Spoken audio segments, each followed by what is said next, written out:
Assalamualaikum warahmatullahi wabarakatuh. Kembali lagi di channel Berita Mistis.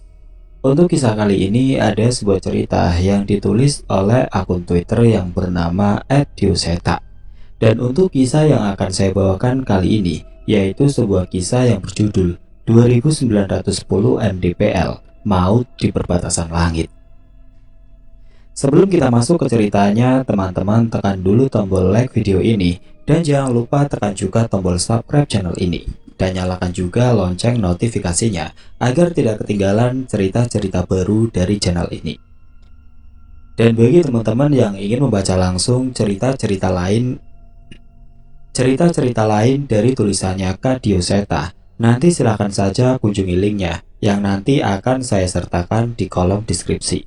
Dan seperti apa untuk kisah kali ini? Langsung saja kita simak berikut ini.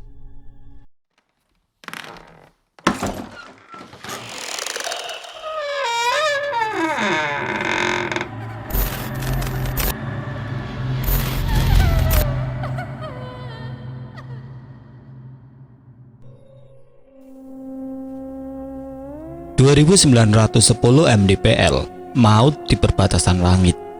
Perjalanan pendakian Gunung Merapi yang dilakukan oleh 4 sekawan berubah mencekam ketika jalur yang mereka lalui berbeda dengan yang seharusnya. Merapi, salah satu gunung yang paling aktif di gugusan cincin api Nusantara. Sebuah kemegahan yang tidak akan pernah bisa dilupakan oleh siapapun yang berhasil menaklukkannya. Puncaknya tidak pernah gagal memanjakan pendaki dengan pemandangan permadani hijau yang berdampingan dengan berbagai gunung di sekitarnya. 2910 MDPL bukanlah perkara yang mudah untuk sepasang kaki yang ingin mengantarkan tuanya untuk menikmati keindahan yang disediakan oleh Yang Maha Pencipta untuk siapapun yang mampu melewati batas dirinya untuk mencapai salah satu puncak terindah di Pulau Jawa. Gua bakal naklukin Merapi dan memijakan kaki di puncak Garuda, ucapku pada Farel yang sedang asik menghabiskan semangkuk mie ayam di salah satu warung langganan kami di gang dekat kampus. Ngeliatin gambar kalender itu lagi lu. Udah sih, kalau mau kesana tinggal kesana. Merapi bukan kayak Gunung Everest atau Jayawijaya yang butuh izin presiden buat muncak, ucap Farel padaku yang masih terus menatap keindahan Gunung Merapi di kalender yang tergantung di salah satu sisi dinding warung itu. Enggak gitu Rel, yang penting bukan seberapa tinggi gunung yang lu daki, tapi seberapa besar hasrat yang kamu kejar untuk mencapai puncak gunung itu. Ingat, setiap perjalanan itu punya arti, jelasku pada Farel yang hanya membalas dengan menatapku sekilas dan lanjut menyeruput kuah mie ayamnya. Farel Wijaya, seorang mahasiswa Fakultas Teknik semester 5, sama denganku. Kami saling kenal sejak penerimaan mahasiswa baru. Dari situlah kami akhirnya tinggal di kos-kosan yang sama dan hampir tidak ada hari yang aku lewatkan tanpa melihat wajahnya. Woi, cepetan, janjian jam 3 kan? Tiwi udah mau keluar kelas tuh, teriak seseorang yang menghentikan sejenak motor Vespa antiknya di warung bakso ini sekedar menjemput kita untuk ke kampus. Kalau yang itu namanya Raka, Abiraka Pradana. Yang ini aku temuin di warnet tempatku dan Farel sering mengerjakan dan mencetak tugas. Dia mahasiswa yang bekerja sampingan sebagai operator warnet. Bukan karena kekurangan uang, tapi motivasi Raka yang sebenarnya adalah agar ia bisa mengunduh film-film terbaru dan beberapa aset digital yang hasilnya jauh lebih menguntungkan dari gajinya sebagai operator warnet. Ingat tuh, namanya Raka, jangan ditiru. Aku dan Farel berboncengan dengan motor bebek tua yang kami beli patungan beberapa bulan lalu, sekedar untuk mengirit biaya transportasi kami berdua. Sementara Raka masih bangga dengan Vespa antiknya yang suaranya selalu bisa dikenali dari jarak 500 meter dari posisinya berada. Tidak jauh dari tempat kami memarkirkan motor, terlihat seorang perempuan berambut panjang dengan kaos biru polos baru saja keluar dari kampus dengan memeluk beberapa buku tebal di dadanya. "Dewi, di sini?" Teriak kami yang memberi isyarat pada Tiwi untuk menyeberang. Ia pun tersenyum dan melambai membalas panggilan kami. Jalan di depan kampus selalu macet setiap bubaran kelas. Jadi lebih efisien bila Tiwi yang menyeberang daripada kami yang harus memutar balik untuk menjemputnya. Pratiwi Dwi Anandita, satu-satunya perempuan di geng kami, yang paling cerewet, paling rese, tapi juga paling perhatian. Aku sendiri lupa mengut dia di mana. Seingat saya, waktu itu kita lagi makan di warung Mbok Nani, dan di situ saya sama Tia rebutan bakwan yang tinggal satu. Sampai ribut tuh satu warung. Akhirnya Farel inisiatif beliin bakwan dari luar biar kita berhenti. Sayangnya, kita keburu diusir duluan waktu itu. Dan karena sama-sama masih lapar, akhirnya kita ngabisin bakwan yang dibawa Farel sambil ngopi di gerobak kopi Mang Jajang. Tapi di balik tingkah yang seenaknya, entah mengapa aku merasa semua bebanku hilang setelah melihat tingkahnya yang menurutku cukup lucu. Ya, itulah teman-teman saya yang sampai saat ini terus mewarnai kehidupan perkuliahanku di ibu kota ini. Siapa? Gua. Sampai lupa. Gua Galang, lengkapnya Galang Saputra, mahasiswa teknik informatika semester 5 yang tersesat di hamparan akan mimpi-mimpinya. Keren ya? Ya, intinya saya bocah halu. Kalian sendiri juga udah bacakan di paragraf awal. Dan ini adalah kisah perjalananku bersama teman-teman terbaik di masa kuliahku yang mungkin tidak akan pernah bisa kulupakan. Sebuah perjalanan menuju 2910 meter di atas permukaan laut, puncak Merapi. Abis ngapain aja lu tadi? Tanya Tiwi yang segera mengambil tempat di warkop tempat kami bisa menghabiskan waktu selesai jam kuliah. Biasa, makan siang dengan lauk khayalan halu si Galang, jawab Farel sambil menolehkan wajahnya padaku. Dih, halu, masih mending gua halu ke Merapi daripada lu halu pengen ketemu Maria Ozawa, balasku. Ya namanya juga ngefans, gak boleh dilarang, balasnya lagi. Ya kalau ngefans sama yang wajar lah, ngefans sama artis bokep, tambah Raka sambil membawakan kopi hitam pesanan kami dan es jeruk minuman favorit Tiwi. Gorengannya habis, tanya Tiwi. Ada, masih digoreng, nanti diantar, jawab Raka. Pokoknya bakwan jatah gua, balas Tiwi sembari menatap wajah Raka dengan mata melotot. Ya elah, tenang aja sih, jatah bakwan lu udah diamanin sama Satpol PP, gak bakal ada yang berani ngambil, balasku yang selalu teringat akan tragedi rebutan bakwan yang menyebabkan kami diusir dari warung Mbok Nani. Tiwi pun tertawa mendengar jawaban dariku. Entah, setiap berkumpul bersama mereka, hampir tidak ada perbincangan yang membosankan. Selalu ada pembahasan yang membuat kami tertawa, bahkan tanpa alasan yang jelas. BTW, si Galang kan punya cita-cita muncak ke Merapi tuh. Kenapa nggak kita temenin aja? Masih sanggup lah kita kalau ke sana, ucap Tiwi. Ya bener sih, tadi gue juga udah bilang sama dia, tapi dibales pakai hasrat lah, tujuan lah, arti lah, otomatis langsung jadi anak senja dia, jawab Farel. Ya nggak gitu, kalau gue cuma ke sana ikut open trip atau bayar pemandu, kayaknya kurang lengkap, kurang seru lah nikmatin alam sendirian. Tapi kalau emang kalian mau nemenin, lain cerita, jawabku yang memang mengharapkan perjalananku ke Merapi memiliki cerita sendiri yang bisa aku kenang hingga tua nanti. Masuk di akal sih alasannya, tapi gue punya syarat, ucap Raka. Apa tuh? Tanyaku penasaran. Lu pada bantuin gue jualin tuh aset download gue, biar pas ke sana nggak kere-kere banget lah, jawab Raka. Ya elu, gampang itu, asal ada film baru 200-300 ribu, dapet lah kalau gua share ke anak-anak UKM, balas Farel. Nah gitu dong. Jadi berangkat kapan kita? Tanya Raka yang wajahnya malah terlihat lebih semangat dariku. Ini kalian serius? Tanyaku yang setengah percaya pada teman-temanku yang selama ini hanya meledek tentang obsesiku akan Merapi. Gua sih oke, tinggal tugas lu nyari alibi aja sama orang rumah, jawab Tiwi. Gue juga oke, soal orang rumah Tiwi. Biar kita mampir ke sana aja, mintain izin bener-bener.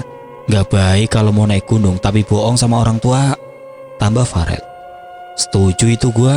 Kalau emang gak diizinin, ya sudah gak usah maksa, ucap Raka sambil nerima sepiring gorengan hangat yang segera diletakkan di meja kami. Seketika aku menjadi semangat.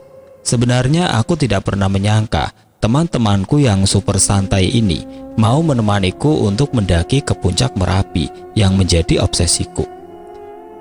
Apalagi selama ini pembicaraanku tentang Merapi sering berbalik jadi ledekan dari mereka. Pokoknya emang bener-bener teman terbaik. Tenang aja, rute dan jadwal biar gue yang atur. Nanti gue cari referensi jalur yang paling mudah didaki, ucapku dengan penuh semangat. Oke, berarti tinggal nentuin tanggal berangkatnya aja ya, ucap Farel. Di perbincangan singkat itu kami memutuskan untuk berangkat di libur akhir semester yang jatuh 3 minggu dari sekarang. Waktu yang sangat cukup untuk mempersiapkan kebutuhan mendaki sekaligus untuk fokus menghadapi ujian akhir semester. Obrolan simpang siur menemani sore kami saat itu. Sepiring gorengan akhirnya habis berbarengan dengan kopi hitam yang aku nikmati dengan candaan bersama mereka. Sebelum akhirnya Raka mengantar Tiwi pulang, aku dan Farel kembali ke kos. Setumpuk kertas bertuliskan kisi-kisi materi ujian aku letakkan di atas etalase kaca warnet tempat Raka bekerja. Aku dan Farel menghitung ulang jumlah lembaran yang kami print dan menyiapkan sejumlah uang. Nih kak, 35 lembar ya, ucapku sambil memanggil Raka yang masih asik dengan komputer servernya. Udah gak usah, yang penting tinggalin aja filenya di komputer, ucap Raka. Serius lu? Ntar disuruh nombok sama bos lu baru tahu rasa, tambah Farel yang juga sudah menyiapkan uangnya. Serius, itu nanti filenya gua cetak masing-masing 10 bendel, terus gue jualin lagi ke anak-anak jurusan lu, juga udah untung banyak, sering-sering aja nyetor kisi-kisi ke sini. Jelas Raka yang memang selalu pintar mencari celah untuk menambah pemasukannya. Emang licin ya otak lu, kayaknya kalau udah lulus nanti, lu yang paling tajir di antara kita-kita.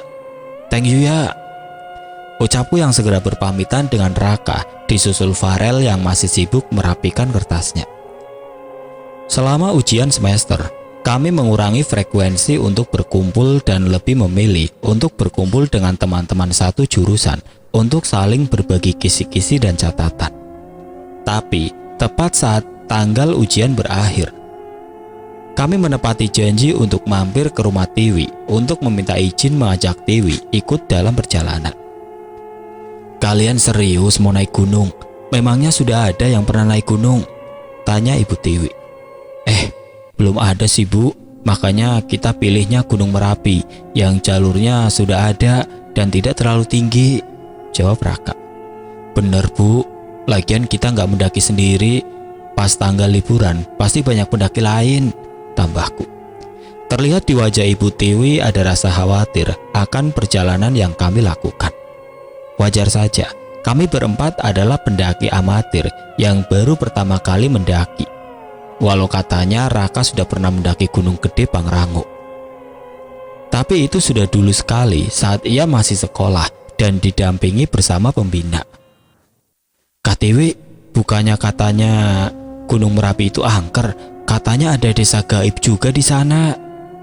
Tanya Fanya, adik Tiwi yang umurnya hanya berbeda beberapa tahun dari Tiwi. Kamu tahu dari mana Fanya? Kebanyakan nonton film horor tuh, bantah Tiwi yang masih berusaha membujuk ibunya. Benar, dari film-film sama cerita di internet, siapa tahu beneran, balas Fanya lagi. Sudah tenang aja, ada 3 orang cowok keren yang jagain kakakmu ini kok, jadi tenang aja, Farel mencoba meyakinkan Fanya. Mendengar penjelasan dari kami, akhirnya Ibu Tiwi mengizinkan kami untuk mengajak anak perempuan tertuanya itu untuk ikut kami ke Merapi. Memang keluarga Tiwi sudah percaya dengan kami bertiga, tapi justru hal inilah yang menjadi beban tanggung jawab kami untuk menjaga putrinya itu. Ya sudah, pokoknya jangan pernah meremehkan alam. Pastiin sering-sering ngabarin ya, tita ibu pada kami. Setelah berhasil mendapat izin, kami berempat segera pergi meninggalkan rumah Tiwi dan mencari kebutuhan pendakian perdana kami berempat. Tenda, tas carrier, sleeping bag, hampir semua tersedia di sebuah toko rental yang aku temukan dari kenalanku yang seorang pendaki. Bis atau kereta? Tanyaku pada ketiga temanku. Bis, terminal dekat dari kampus, repot kalau jauh-jauh ke stasiun, jawab Raka dengan cepat yang segera disetujui oleh yang lainnya. Aku pun sama sekali tidak keberatan dan segera mengajak mereka ke terminal untuk segera mengamankan jadwal keberangkatan kami. Ada seorang perempuan, aku tidak bisa melihatnya dengan jelas. Kami berada di tengah hutan yang tidak aku kenali di malam hari. Ia mengenakan baju yang cukup kuno yang sebagian sudah robek. Terdengar suara tangisan dari dirinya. Aku tidak ingin mendekat, namun kaki ini terus berjalan ke arahnya sampai ia menoleh ke arahku. Aku tidak akan pernah percaya apa yang kulihat saat ini. Wanita itu menoleh ke arahku dengan wajah yang pucat, berhias bekas luka yang belum mengering, dengan air mata darah mengalir di pipinya. Sialnya, ia mulai menoleh dan melihatku. Ada senyuman aneh di bibirnya. Wanita itu mendekat, sementara aku tidak bisa mengendalikan tubuhku untuk menjauh. Aku menutup mataku, berharap ini semua adalah mimpi dan mencoba menarik nafas sedalam-dalamnya. Namun saat aku memutuskan untuk membuka mata, wajah mengerikan makhluk itu berada tepat di depan mataku dengan suara tawa yang aneh. Suara alarm dari telepon genggamku terdengar meramaikan pagi yang tidak sedamai biasanya. Mimpi itu membuatku terbangun dengan seluruh keringat membasahi tubuhku. Entah apakah ada maksud dari mimpi itu, namun aku mengingat dengan jelas perkataan sosok itu saat wajahnya tepat di hadapanku. Aku sudah menunggu lama. Aku tidak mau terlalu memikirkan apa yang terjadi di mimpiku semalam dan segera mandi untuk menjernihkan pikiranku sebelum bersiap berkumpul di terminal bis tempat kami janjian. Gua udah jalan ya. Terlihat pesan SMS muncul dengan nama pengirim Tiwi. Sepertinya dia akan sampai duluan di terminal sebelum lainnya. Aku segera bergegas agar bisa cepat sampai di sana sebelum menerima ocehan dari Tiwi yang mungkin akan menunggu sendirian di terminal. Ibu, Galang berangkat ya. Doain supaya lancar, ucapku sambil buru-buru mencium tangan ibu. Sudah bilang bapak belum? Gak sarapan? Tanya ibu. Tenang, aman, sudah disanguin juga. Ini Galang nyomot tempe gorengnya aja. Sudah ditunggu Tiwi di terminal, jawabku sambil menggigit tempe goreng hangat yang sepertinya baru disajikan oleh ibu. Ya sudah, hati-hati, sering-sering kasih kabar, balas ibu. Segera aku meninggalkan rumah dan jalan kaki menuju jalan besar untuk menghentikan angkutan umum menuju terminal. Aku mencoba menelpon Farel yang masih di kos untuk memastikan apakah dia sudah berangkat, namun tidak ada jawaban. Mungkin dia masih kesal karena aku tinggalkan di kos sendirian. Mau gimana lagi? Sebagian perlengkapanku masih ada di rumah, jadi mau tidak mau aku harus mengambil perlengkapanku dulu sebelum berangkat. Ya, gua udah di jalan, cepetan jangan lelet. Raka juga udah jalan dari tadi. Aku lega saat membaca balasan SMS dari Farel. Sebentar lagi kami akan memulai perjalanan yang memang sudah sangat kunantikan. Tepat jam 8 pagi, kami bertemu di terminal. Kami memang memilih bis jam 9 pagi agar bisa beristirahat cukup lama di Selo sebelum memulai pendaki saat subuh nanti. Lah, Tiwi mana? Perasaan tadi dia yang SMS duluan, tanyaku. Kami menoleh ke sekitar terminal, namun belum berhasil menemukan sosok Tiwi sama sekali. SMS dan telepon kami pun belum direspon olehnya. Sampai 10 menit kemudian, dari arah jalan, terlihat Tiwi datang dengan menenteng plastik yang cukup besar. Dari mana aja lo? Kirain udah sampai duluan, sambut Farel. Udah gak usah komplain. Gue tahu lu pada gak sarapan. Nih nasi uduk gue beliin satu-satu. Karetnya 2 punya Galang. ucap Tiwi yang ternyata mencarikan sarapan untuk kami bertiga. "Tiwi, gua terharu, lo bener-bener calon istri idaman." Raka menerima bungkusan nasi uduk buatannya dengan mata yang sok berkaca-kaca. "Enak aja calon istri, Tiwi itu aset kita. Kalau ada yang ngawinin, dia repot kita." Balasku sambil mengambil nasi uduk karet 2 jatahku yang selalu dihafal sama Tiwi. Porsi nasi double. Kami menikmati sarapan pagi kami di pinggir terminal dengan menu nasi uduk aroma asap bis kota. Kalau bukan karena Tiwi, mungkin di bis nanti kami sudah berjuang melawan wabah kelaparan yang sering terjadi karena sarapan yang terlewatkan. Sebuah bis jurusan Solo sudah tiba tidak jauh dari tempat kami menunggu. Aku menoleh ke arah jam tangan yang menunjukkan pukul 09.30. Terlambat 30 menit dari jam keberangkatan. Hal ini memang sudah biasa terjadi. Malah bisa jadi bis baru berangkat jam 11 siang menunggu sang sopir menyelesaikan ritualnya. Memang resiko menaiki bis ekonomi salah satunya adalah kami memakan waktu cukup lama karena harus mampir ke banyak terminal di tiap kota untuk menaik dan menurunkan penumpang. Itu artinya pedagang kaki lima akan keluar masuk setiap mereka berhenti. Kami mendapat tempat duduk dekat pintu belakang. Aku duduk bersama Tiwi, sementara Farel dan Raka di sebelah kanan kami terpisah jalur jalan. Awalnya kami berebut soal siapa yang duduk dekat jendela. Namun perseteruan itu cepat terselesaikan saat Raka bilang kita bergantian posisi duduk saat di pemberhentian makan. Perjalanan di siang hari hampir tidak terasa dengan perbincangan-perbincangan kami yang hampir tidak pernah kehabisan bahan. Apalagi pemandangan saat melalui jalur pantura antar kota cukup mampu membuat kami merasa senang. Setelah bosan dengan pemandangan kota yang padat. Setelah maghrib, kami mulai memasuki Jawa Tengah. Kami sudah cukup lelah dengan berbagai perbincangan tanpa henti. Kami sempat tertidur beberapa saat. Aku terbangun saat langit mulai gelap. Lampu di dalam bis pun menyala remang-remang. Aku memperhatikan ketika temanku yang juga tertidur dengan pulas dan Tiwi yang tanpa sengaja menjatuhkan kepalanya di bahuku dengan wajahnya yang terlihat manis saat tertidur. Dia bukan wanita pintar atau modis seperti yang menjadi idaman mahasiswa di kampus. Tiwi hanyalah perempuan biasa, apa adanya, namun tawanya selalu memberi warna sendiri untukku, tidak untuk kami. Aku melamun sepanjang perjalanan selama mereka tidur. Tak jarang aku tertidur lagi dan kembali terbangun setiap roda bis menghantam lubang dan mengagetkanku. Sekali aku terbangun, aku menoleh ke arah Raka yang duduk di dekat jendela ujung sebelah kananku. Entah perasaanku atau apa, seolah aku merasa ada yang aneh dengan dirinya. Tangan Raka terlihat menggenggam erat di atas pahanya. Aku mencoba melihat wajahnya, namun tertutup oleh Farel. Gelapnya kondisi bis saat itu membuatku sulit melihat wajahnya. Aku pun harus memajukan badanku untuk melihatnya. "Raka," panggilku berbisik, namun tidak menoleh sama sekali. Beberapa kali aku memanggilnya, namun tidak ada jawaban darinya.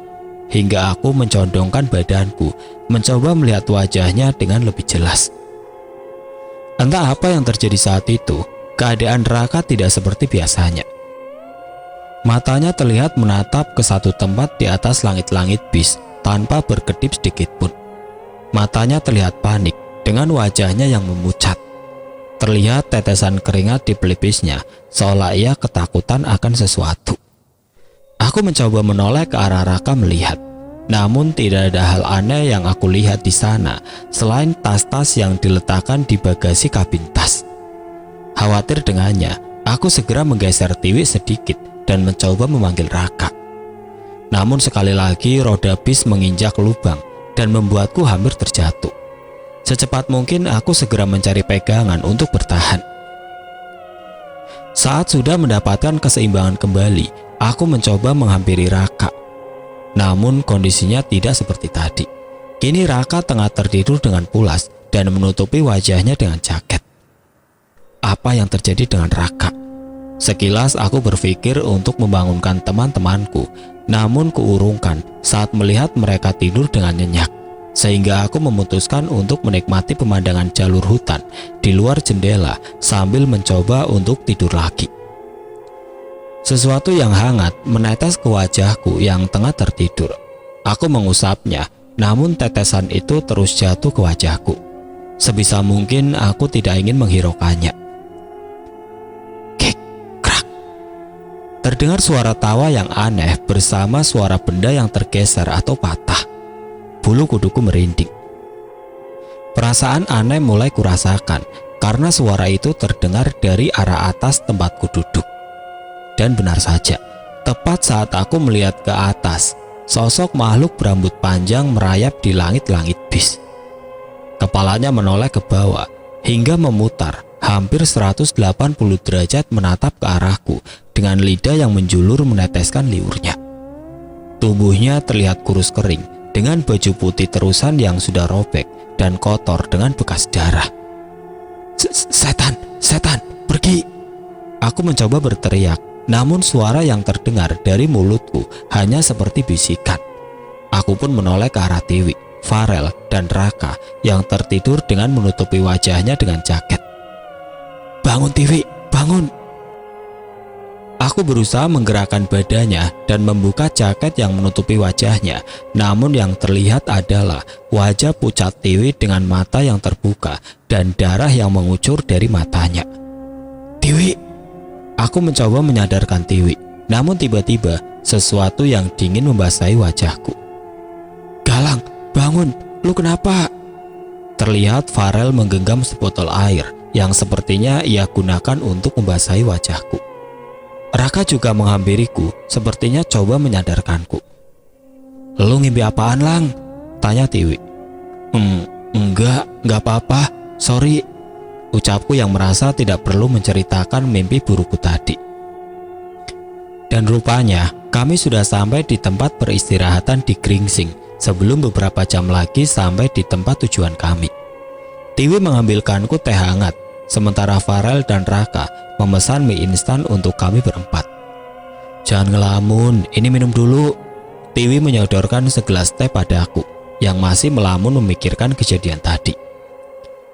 Farel dan Raka bergabung di meja setelah menyelesaikan pesanan dan membawa kopi hangat di tangan mereka. Wajah Raka terlihat cukup lelah. Sekarang aku hampir tidak bisa membedakan apakah Raka yang terlihat aneh itu adalah bagian dari mimpiku atau tidak. Cukup singkat waktu istirahat kami sebelum akhirnya bis berangkat lagi. Kali ini kami berempat terjaga sepanjang perjalanan dan kembali memulai perbincangan tanpa ujung dengan sedikit menahan suara agar tidak mengganggu penumpang lainnya. Beruntung perjalanan setelah ini lancar dan kami tiba di terminal Boyolali sebelum jam 8 malam. Beberapa tukang ojek sudah mengerti tujuan kami dan menawarkan untuk mengantarkan kami ke pos pendakian Merapi jalur Selo. Karena kami sangsi dengan keberadaan angkutan umum ke sana, akhirnya kami memutuskan menggunakan jasa ojek hingga base camp pendakian. Udara dingin mulai terasa saat kami tiba di base camp pendakian. Samar-samar, aku melihat sebuah gunung yang disembunyikan oleh gelapnya malam. Tidak salah lagi, itu adalah gunung yang selama ini hanya aku lihat di gambar kalender warung dan wallpaper komputer yang kupasang di komputer warnetnya Raka. Ada cukup banyak orang yang sudah berkumpul di sana. Beruntung, tukang ojek tadi mengenalkan kami pada Mas Wanto, salah satu petugas di sana, untuk membantu memberikan arahan pada kami. Tapi berhubung hari sudah terlalu malam, kami memutuskan untuk bermalam dulu di base camp dan mulai pendakian besok. Menurut Mas Wanto, pendakian malam tidak direkomendasikan untuk pendaki awam seperti kami. Oke teman-teman, sampai di sini dulu ceritanya. Nantikan kelanjutan kisah ini di video berikutnya. Agar tidak ketinggalan, klik tombol subscribe channel ini dan nyalakan lonceng notifikasinya. Wassalamualaikum warahmatullahi wabarakatuh.